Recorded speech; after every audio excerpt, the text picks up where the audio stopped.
This is ATN Global News. First, the headlines. Police impose restrictions ahead of by-elections in Rivers. DSS to arraign El-Rufai before Abuja courts February 25. Tinubu urges peaceful conduct ahead of FCT Rivers polls. Nigeria's oil output rises to 1.64 million barrels per day in 2025. U.S. Supreme Court blocks Trump's emergency tariff powers. Line car slams Mourinho over Vinicius' racism role. Thatcher warns against forced rape allegations.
Welcome back.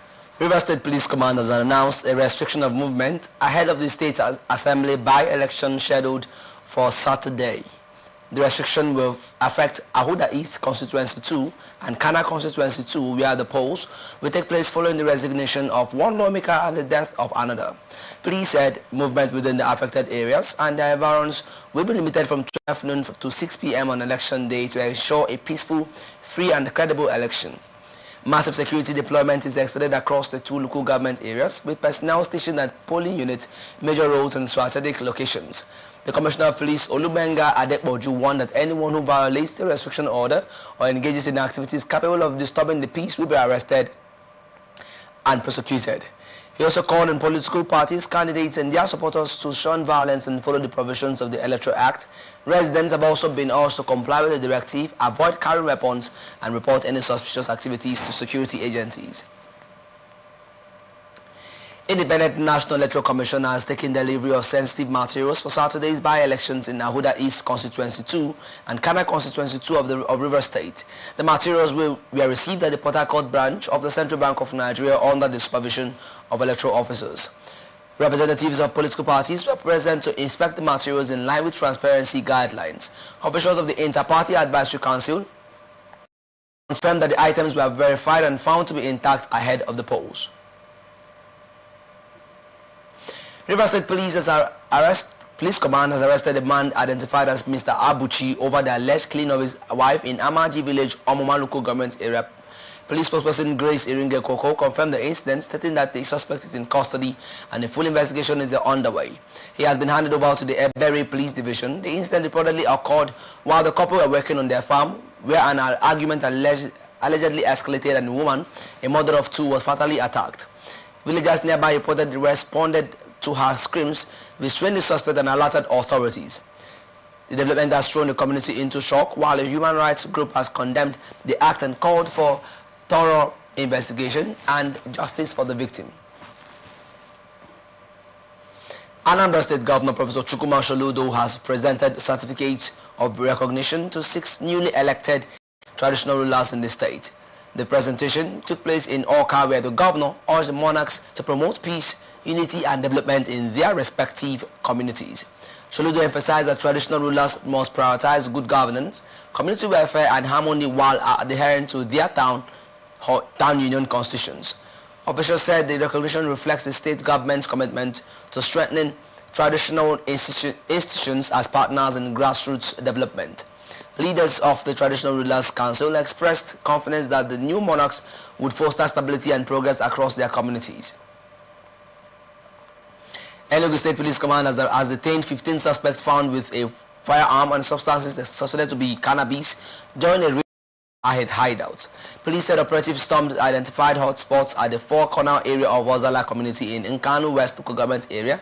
Following credible intelligence, 9 males and 6 females were arrested, while officers recovered 2 bags of suspected Indian hemp and a locally made pistol loaded with 1 live cartridge.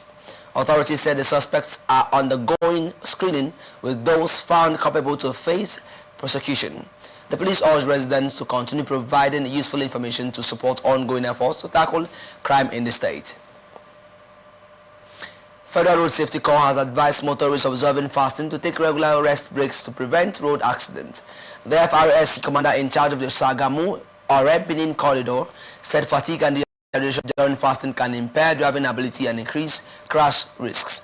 He urged drivers to rest after about 4 hours of continuous driving and to avoid speeding and dangerous overtaking. The advice follows the ongoing Lenten season for Christians and the Ramadan fast for Muslims. Motorists were also reminded to strictly obey traffic rules to ensure safer roads during the fasting period. Ogun State Governor Dapo Abiodun has presented a brand new car to Mr. Sholanke Taiwo, a primary school teacher who emerged as Nigeria's overall best primary school teacher. The presentation took place at the governor's office in Abeokuta with education officials in attendance. The state government described the achievement as evidence of ongoing reforms and sustained investment in the education sector. Officials said the reward is intended to motivate teachers and encourage excellence in teaching across the state. The award-winning teacher expressed appreciation and pledged to continue contributing to educational development. Nigeria Customs Service has handed over 1,650 jerrycans of premium motor spirit valued at about 40.7 million naira to the Nigerian Midstream and Downstream Petroleum Regulatory Authority for further investigation. The fuel was intercepted across several border communities in Lagos State, including Badagry, Sheme, Owode, and Idiroko during intensified anti-smuggling operations over the past 9 weeks. Customs officials also seized 3 tankers carrying a combined 154,000 liters of petrol believed to be intended for illegal export. Authorities said the operation was intelligence-driven and part of ongoing efforts to curb fuel smuggling and protect Nigeria's energy security. Customs warned that cross-border diversion of petroleum products amounts to economic sabotage and vowed to sustain enforcement across major smuggling routes. The regulatory authority assured that the seized products will be investigated in line with downstream petroleum laws. Operatives of the Lagos Waste Management Authority have arrested 2 individuals for indiscriminate waste disposal at Ikosi Ketu in Lagos. The suspects were apprehended at the Ikosi Y junction near the Lamata BRT bus yard by the agency's enforcement team. Authorities said the offenders have been taken to the Special Environmental Offences Mobile Court in Oshodi for prosecution in line with environmental laws. Loma has urged residents to maintain proper sanitation practices, stressing that environmental cleanliness is a shared responsibility. Kebbi State Police Command has confirmed that 33 people were killed in an attack on Bui district in Arewa local government area following a violent cattle rustling incident. Police said suspected armed militants entered the area to steal cattle, sparking a deadly confrontation with residents from several surrounding communities. Security agencies have sent additional personnel and operational assets to restore calm and track down the attackers who reportedly fled after the assault. Authorities advised residents to report suspicious activities rather than confront armed groups, directly warning of the dangers involved. The police expressed condolences to the affected families as operations continue to secure the area and prevent further attacks. Federal Capital Territory Police Command has announced a 12-hour restriction of movement across Abuja ahead of Saturday's area council elections. According to police authorities, movement will be restricted from 6 a.m. to 6 p.m. except for essential service providers and accredited election officials. The command says the measure is aimed at ensuring security and smooth conduct of the polls, urging residents to remain law-abiding and cooperate with security agencies. Meanwhile, FC Minister Nyesom Wike has also announced a separate restriction from 8 p.m. Friday to 6 p.m. Saturday to enable residents travel to vote. INEC says preparations are at an advanced stage with over 1.58 million permanent voter cards collected, representing more than 94% of registered voters. Voters will elect 6 area council chairmen and 62 councillors across the Federal Capital Territory. Inspector General of Police Kayode Egbetokun has ordered the strategic redeployment of divisional police officers, DPOs, across the Federal Capital Territory, FCT, ahead of Saturday's area council elections. The move announced by FCT Commissioner of Police, Mila Dantawaye, is aimed at boosting security and ensuring a smooth, peaceful voting process. The reshuffle affects multiple divisions within the FCT, with officers instructed to report to new assignments immediately. Residents have been urged to remain calm, participate responsibly in the elections, and report any suspicious activity. Plateau State government has inaugurated an independent committee to investigate allegations of misconduct, harassment, and excessive enforcement by officials of the Vehicle Inspection Office. The Commissioner for Transport, Davo Jatau, said the followed growing public complaints about the agency's operations. A 7-member panel drawn from government, civil society, and the media will review petitions, investigate specific incidents, and recommend reforms. Authorities say the exercise is aimed at strengthening professionalism, improving operational guidelines, and rebuilding public confidence in traffic enforcement. Residents have been urged to provide credible information to support the investigation. You're watching the Global News on Atlantic Television Network. We'll be back after this break. Do stay tuned.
Welcome back. This is the Global News on Atlantic Television Network, and now to the rest of our stories.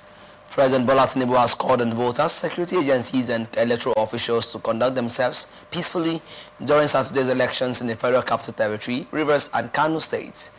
The president urged eligible citizens to vote without fear, stressing that democracy thrives in an atmosphere of calm, tolerance and mutual respect.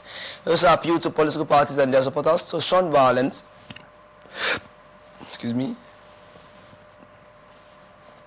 intimidation and inflammatory statements that could undermine the credibility of the process. Tinubu assured that security personnel would protect voters and safeguard the integrity of the ballot, while urging the Independent National Electoral Commission to ensure smooth accreditation, voting and prompt transmission of results.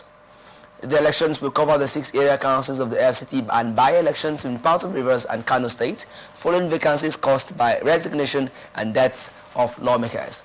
Movement restrictions have been imposed in the FCT to ensure a peaceful exercise, as INEC says preparations for the polls have been completed.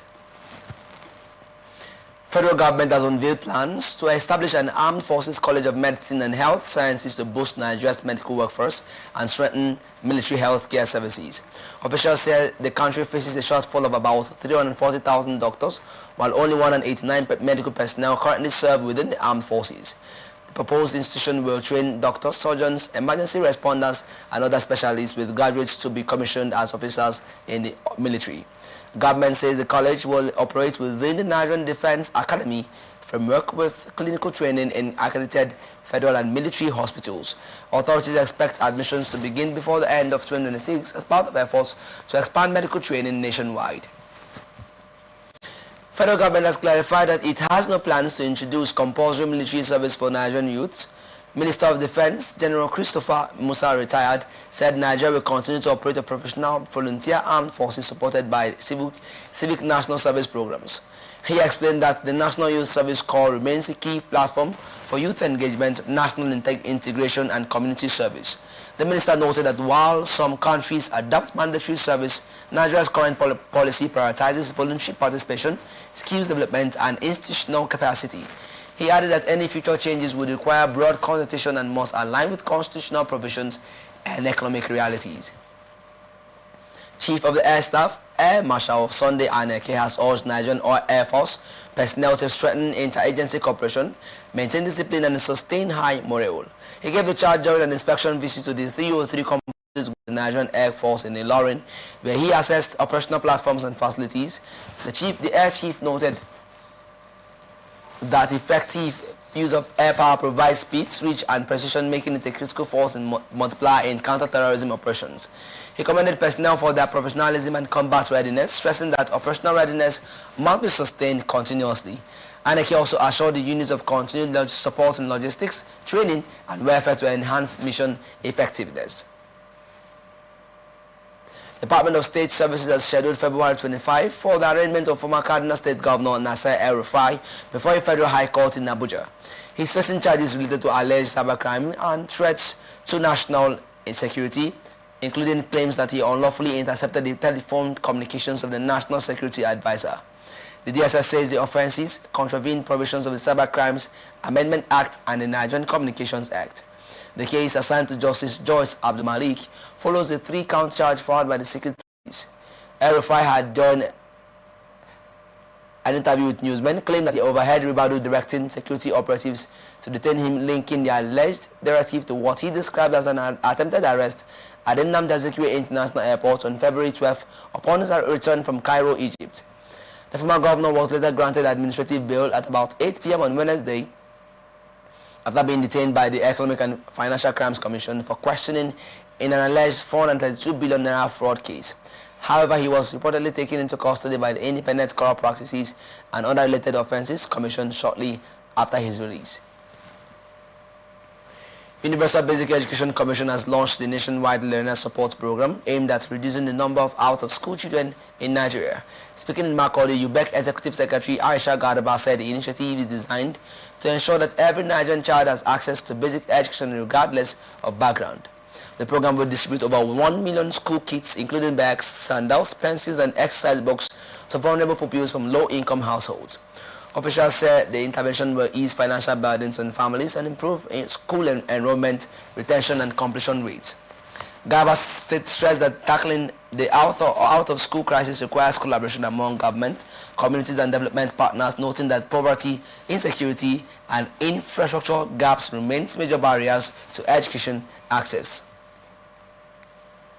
Troops of Operation Hardenkai have arrested suspected terrorist collaborators and recovered drones and other logistics during operations in Adamawa and Borno State.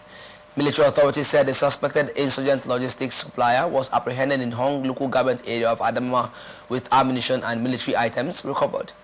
In a separate operation, troops neutralized a suspected terrorist commander and seized a rifle and ammunition. Security forces also arrested another suspect believed to be supplying drones to insurgents, recovering 2 area drones and several accessories.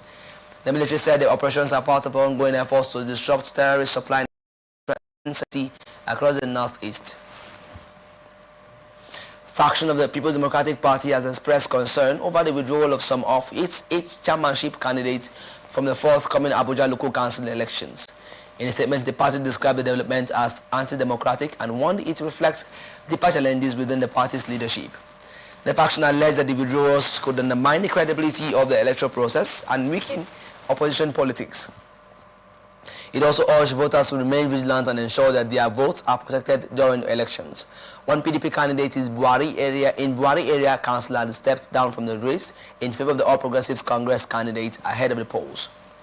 And now some business news. Nigeria's average crude oil production increased to 1.64 million barrels per day in 2025, representing a 5.8% rise from the previous year, according to the Independent Petroleum Producers Group. The group said the improvement reflects progress across the oil and gas sector, including expanded infrastructure, higher upstream output, and growing domestic refining capacity.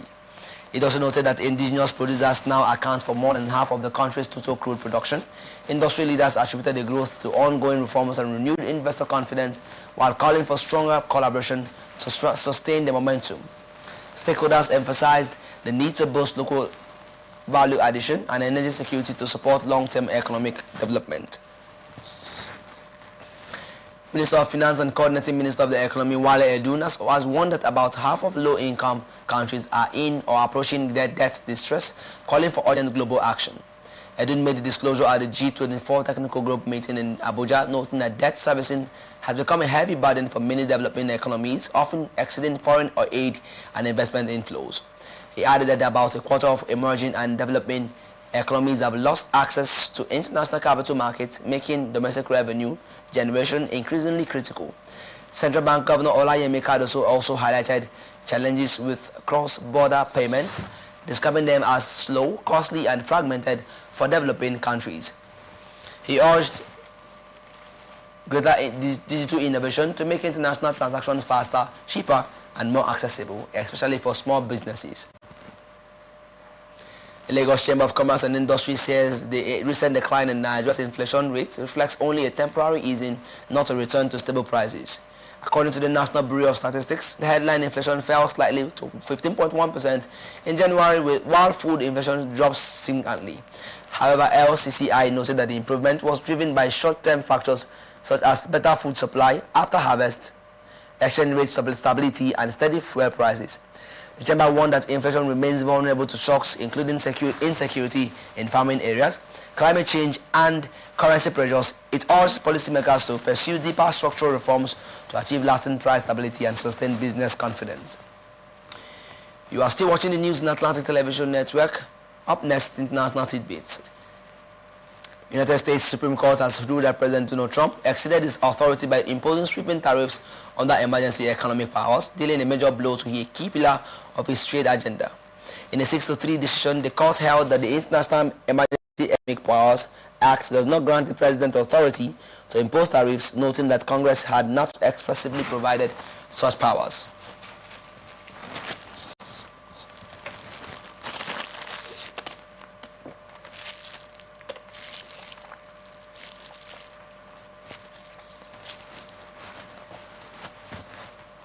The tariffs targeted numerous U.S. trading partners, including Mexico, Canada, and China, and were justified by the administration as responses to unfair trade practices, drug trafficking, and immigration concerns. The ruling does not affect separate tariffs in specific sectors such as steel and aluminium, which were imposed under different laws. Analysts say the decision could significantly reduce tariff levels and government revenue, although officials may seek alternative legal avenues to reinstate broad trade duties. U.S. President Donald Trump says he has directed federal agencies to begin identifying and releasing government files related to the UFOs and extraterrestrial life. The directive covers documents on unidentified aerial phenomena and other related information long sought by researchers and the public. Trump did not clarify whether classified materials will be made public, but said the move was driven by growing public interest.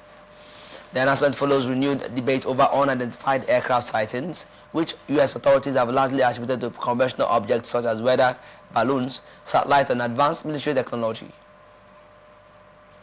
And here now is ATN Sports News. Former Barcelona striker Gary Lineker has criticized Benfica manager Jose Mourinho over remarks about Real Madrid winger Vinicius Junior following a Champions League clash.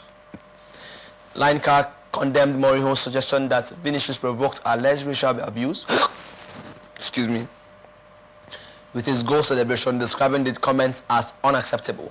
Speaking on the podcast, the former England captain said blaming the player for celebrating undermines efforts to combat racism in football. He called for unity in the sport, stressing that incidents of abuse should be addressed firmly rather than justified.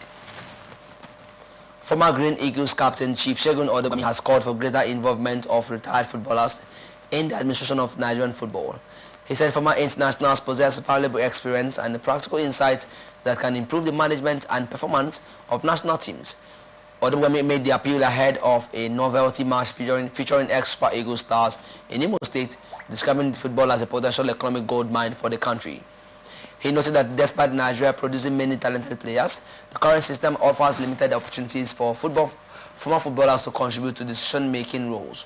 The match is part of activities marking the 60th birthday of businessman Chief Success Akag Boronye and will also support community development projects.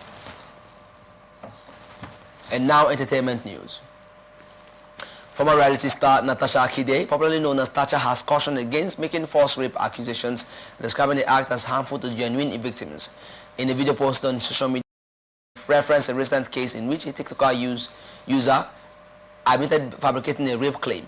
Tacha said false allegations make it more difficult for real survivors to be believed and may encourage dismissive attitudes towards sexual violence.